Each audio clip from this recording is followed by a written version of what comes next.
যিনি পরম করুণাময় আমি বক্তব্যের শুরুতেই কথা বলো না বক্তব্যের শুরুতেই আমি ধন্যবাদ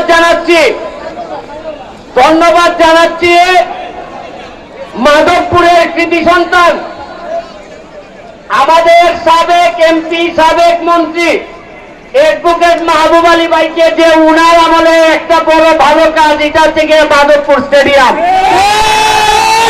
আমি তার প্রতি কৃতজ্ঞতা প্রকাশ করতেছি।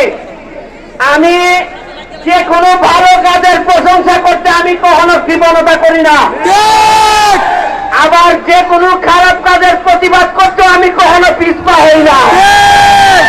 আমার ভালো লাগতেছে সোনারগাঁও থেকে আমাদের মিনিমাম 15